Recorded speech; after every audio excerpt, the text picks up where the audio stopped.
Third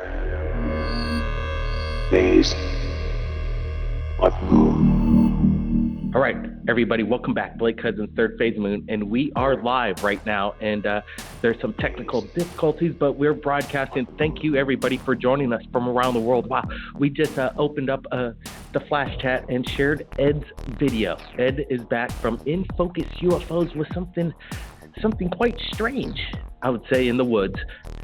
If I were walking in the woods and I came across this, let me tell you, I'd be running the other way. But Ed says that this is Voss's escort ship. Voss is a friend of Ed's. Voss is an alien. And what we're going to be apparently seeing from In Focus UFOs is that we're going to be taking aboard this ominous-looking ship with these cannon looking like things on the top. I don't know what to make of it. We're allowed to share a few clips from In Focus UFOs. To see the entire video, you got to go check out the YouTube channel. But thank you, Ed, for sharing whatever this is. I don't know. It almost looks too good to be true, in my opinion. Could this be some kind of big Hollywood set? I don't know. Ed is Ed. We'll share some of his stuff, but I allow you and the people to decide whatever we're looking at. In my opinion, like I said, if I came across this thing, I'd be running the other way. Now, we got a lot of callers in from around the country, I'd imagine, and they have UFO sightings that they want to share with us. So let's get to that. That's what Third Phase of Moon is all about, getting the callers in. So let's start them. Let's start taking them. Speak up. Yes. Is this Blake? This is Blake. Welcome to the show. We're live. Hi, I would just like to tell you I like your show and your videos. Hey, great. Any UFO sightings? I would like to stay in. Yes. I would like to stay anonymous. I'm a previous government scientist. I used to work for top secret projects in the Nevada Test and Training Range. Well, that's not a problem. We don't have to reveal your name, but we like details. And hey, as long as we're live and people are listening, it flows in real time. So we'd sure like to hear some of the stuff. Go ahead. Yes. I just want to give a brief history of me without getting out too much. In the past, I worked along EG&G Technical Services. Well, not formally JT3, which is Joint Tests and Tactics and Training. And most recently, I worked for Unicorn and Aerospace as an engineer. I do have top secret clearance and special access program, 2 clearance for the U.S. Department of Defense. I just want to state something because I work for the Nellis range testing site. The so-called S4 location. I just want to state to the public that it is not a formal site for that anymore. They moved the facility to what we call Lamb Pond Dry Lake Bed. I worked there about 2 years for a project called SC-14, which is a top secret new drone, which is a kind of a reverse engineer of what you would call your flying saucers. This completely works on electromagnetic fields, not your typical element 115. I won't state the base that was nearby, but you probably have like an image where it would be. Now, I've been disqualified a couple months ago due to health reasons. I'm no longer working for that. But I did go out there for a period of time back and forth, and I do work at a facility in the western part of the country that works for avionics and aerospace engineering. I just wanted to tell the public that Papoose Lake is no longer S4. They demolished that project in the mid-1990s. And the new location is in Lamb Ponds, Dry Lake. Thank you very much, Blake. Have a good day. Whoa. Hold on, you can't go just now. Are you still there? Yes. Hello? Oh, wow. It's just, man, there's so many questions, and I'm sure you can't answer them all, but Can you stick around for a few minutes? Yes, I can. All right, Matt. Well, that's, somebody that has top secret clearance. I'm sure there's some things you can't say, but I have one question for you. Some of these things that we've been mistaken as UFOs are coming from this base that you worked on. That's correct. The flying discs that were kept at S4 are no longer there. They pretty much destroyed them within the mid-90s. We used the parts to re-engineer for our own uses. The drones that you see and the flying discs that you see now. They destroyed the disc? They destroyed? Are these the ones that were... Yes. The alien disc, these were the ones recovered? Yes. They destroyed these. Why would they do this? How did they destroy? It is because Vice President, and which I will not name his name, did a total investigation of the area because of the claims that black projects, the budgets they had, we had to cover the place because it was what you would call inciting laundering money. The presidents didn't know it was a high clearance, so we had to get rid of everything so it would be seen in the reports that there was nothing there. However, everything that you would say that was back in the lores of the 90s, every part in 115, what was left of it, which is 250 pounds right now, is brought to Lamb's Pond dry lake bed, which we were using to use for our own engineering prospects. S4 is no longer, though, instated. Anything there was destroyed or moved to Tonopah, not too far from where I was working. So it's basically they wanted to have no proof or evidence that there was retrieval and recovery and reverse engineered tech, and they wanted to destroy the source. It sounds like that's what this vice president came up with, this idea that we got to kill the source. We got to get rid of all the evidence so that it'll never come back. So is there any evidence? Is there anything that they do have that still could prove that this came from alien reverse? Yes, what we do have is the parts that were manufactured from the alien aircrafts, inner circuits, anything that was electrical components to the craft are being used. However, the crafts itself were dismantled and destroyed, pretty much remelted and reused because the material is not found on here on the planet. What we were given on the briefing that the variety of materials were not from this universe, you would say. I know that sounds kind of crazy, but that's how much we were briefed on. As me as an engineer point, I wasn't really I wanted to know how much it worked, what could be worked with in means of the new drones that we are developing now. But however, yes, pretty much your lore of your sport model and other 9 crafts that you would say that were in the other hangars were completely destroyed in the mid-90s that we were briefed on. So the drones that are being worked on now from the destroyed evidence and reverse engineered technology has nothing to do with the rotor blades. We're dealing with anti-gravity technology here? Yes. This is a new form, though.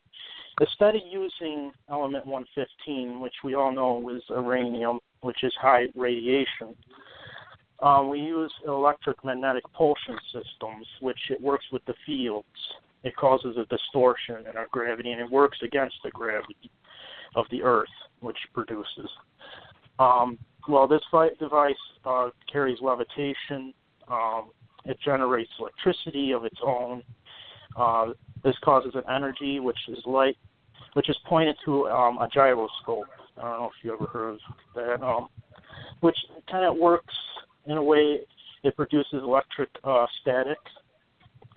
It spreads signals of light, of energy, such as lightning is produced in the sky throughout the craft, and it powers that way.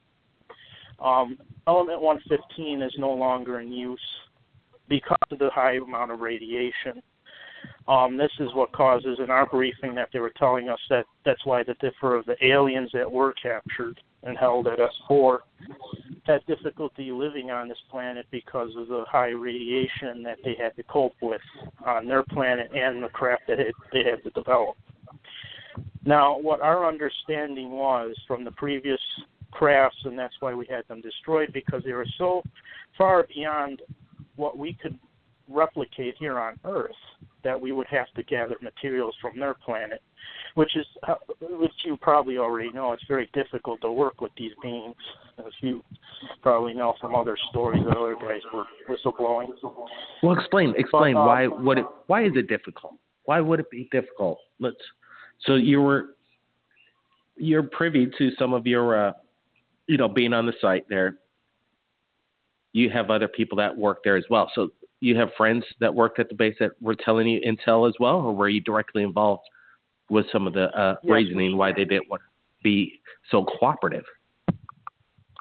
Well, this operation was called Operation Overhead. We had 43 members altogether working under this. We had different programs, pretty much the same programs that were carried over from S4. However, those programs are so slow in developing that it would be pointless to continue. So what we did was we managed to take the programs that were succeeding, like Project Galileo, and invert that into Operation Overhead. And what we did was we expand the ideas to that and used what the scientists already know and figured out, and used them for drones.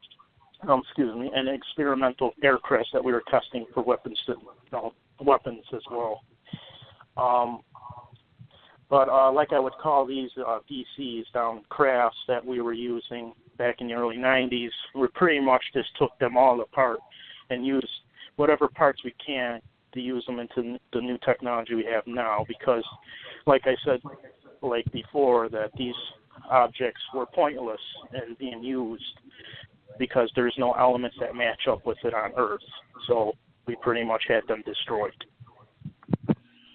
How would you go about destroying them? Did I miss that? What did they do? Melt them down? Well, as Papoose Range site was being destroyed, the crafts were destroyed pretty much in the lake bed too. The pieces were gathered as much as they could get, and they just packed it on a truck and delivered to Land Pond. Whatever we could salvage, we used. The rest was stored into a nuclear site not too far from there where we keep nuclear waste, and sat there for security reasons. I don't know much of that, but what I do know is what I had to work on with those crafts, with the parts. Wow. What was that like?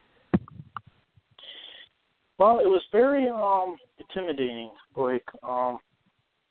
It was not an atmosphere you would like to be in. I did it because I was served to do it, just as anyone served to do jury duty. Well, in the engineering group, sometimes you get a contract swapped in your face with a high salary, and you say, well, let's go into exotic experiments, things that you would think that would improve your career. Now, I am not a UFO man, never I will be. I don't believe in some of the stuff that some of these people say, but what I see in my eyes was what I worked at the base, and that's what I know that I was briefed on. So were you ever concerned about cross-contamination? You're dealing with something from a material from another planet. You're dealing with this craft. Was there any side effects? Yes. We were briefed in the mid-'80s that everything had to be contaminated free. This was brought to our attention to the Energy Department, Mercury Town, whatever you want to call it, at the other base next door. They pretty much desanitized all the equipment before it was sent to S4. This was to ensure the employees were cleansed from any bacterial infections from extraterrestrials or any uranium energies that were found for radiation poisoning. They pretty much made sure that was free from that. But element 115 was a very delicate material, which was kept in Mercurytown, where they blew the atomic site over there, just because of the reasons of the high radiation, as I was stating. This was a concerning problem to us in the early 90s because they had to figure a way out we could eliminate that problem and try to see if we could work with another technology that would be more efficient to what the aliens were using. And we've been using electromagnetic fields. However, it's still not a successful subject. We're still trying to figure out what we could do and expand on those ideas. But however, I am not saying or denying that there is crafts out there still using element 115, but we're trying to steer away from that. Yeah, quite volatile and a dangerous element. Here's a question. Okay, so for the first time, your eyes lay upon this craft, not from this planet. Were you briefed? Well, how was the brief? How were you briefed? How were you vented to even come across this? And what did you feel like when you saw it for the first time with your own eyes? Well, this was a very exciting experience for me. Not only getting to work on something that's top secret. However, as a person would think of things in the past of the stories that were told of the surrounding base, Nevada, and alien crafts and such like that, that kind of was in the back of my mind as well. However, I am a very scientific man. I have a master's in science, engineering, aerospace, and avionics. But when I approached Lamb Pond Dry Lake Bed, it pretty much looked like a deserted land. It pretty much didn't have anything. However, compared to S4 and whatever the statements they had, a side mountain complex and hangars and such like that, at Lamb Pond there isn't anything like that. It's pretty much a camouflaged hangar-like door on the bed, and which would come up with the craft inside it. The entrance would be on the side of the mountain, but everything, there's 6 floors underneath that dry lake bed, and they conduct a variety of experiments from the propulsion engines to whatever else that I didn't have clearance to go to, but I was notified there's 5 more levels underneath mine. Well, so you're on leave. You're not working there anymore. Or if you let's do some health reasons. Yeah. If you recover, would you ever be called back to work there again? No. Once you're disqualified from the special program, that's it for you. You're not able to go back there anymore. It's just for security reasons. They just pretty much don't trust you. They don't even trust themselves. That's just how it is out there. All right. Gotcha. That makes sense. What about this? What about the alien beings? Did they destroy them as well? There's a lot of stories about how J-Rod, one of the aliens, escaped back to his home planet via a Stargate. What about the bodies? Is there still evidence? Is there any aliens that are living now? What I was debriefed on, and this is what I know, all the aliens that did exist in this area are pretty much deceased. There is no aliens right now that we have in captivity, but we do have experimental bodies that are kept frozen. That location is unknown. I do not know where that is, but I do know that it exists somewhere. So they do have a body somewhere. And, yeah, they better. Just in case, the so-called J-Rod, though, the so-called J-Rod does not exist, though. That was not a true story. Gotcha. Hey, but, this is what I'm listening to right now, and I'm so amazed that I'm able to ask questions. It's amazing. If anybody has a question for this anonymous caller, by all means, flash chat it. appreciate you joining us tonight. This is maybe it takes a little bit of guts. We're not going to reveal. I don't see your phone number, how you called in, so I think we're all good here. I know when we get this information. Hey, don't go yet. Man, if you got to go, you got to go. But man, we have more questions for you if you don't mind. I will contact you. I will. Please keep in touch. It's thank you for calling in. Thank you so much. And by any means, anytime. And I'm very sorry about my jittery too. I'm very nervous. This is my first time talking about this.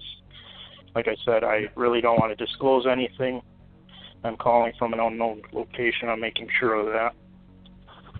But I will contact you if I have any more information or more stories I could tell you. But that's pretty much what I wanted to tell you now and your public that are listening. Wow. Oh, wow. There it is. Lots of courage from the public. Incredible information that I've never heard before. This is a whistleblower beyond comprehension. I've never heard this kind of information. A vice president orders the destruction of these flying discs. Wow. Stay tuned. Blake Cousins, Third Phase of Moon. Man. Who knows what's coming up next? Third Phase of Moon.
That was quite amazing. Third Phase Moon, we're back live, and man, that last caller, that's the information I like. And maybe there's people out there that could cross-reference this guy's story. He sounded legit to me. I believe in the people that call in that there's no agenda, there is no reason for them to come out with a story like this. They just want to get it out to the world. We hope that caller calls in one of these days or contacts me. I want to get more information because that was, in my opinion, straight from the source, and apparently there's a new location for the experimental craft known as Area 51, and he gave us that source. Quite amazing. Let's get to it. Let's bring in some callers here. They've been hanging on for a while. Let's bring them in. Thanks, everybody, for joining us right here at Third Phase of Moon.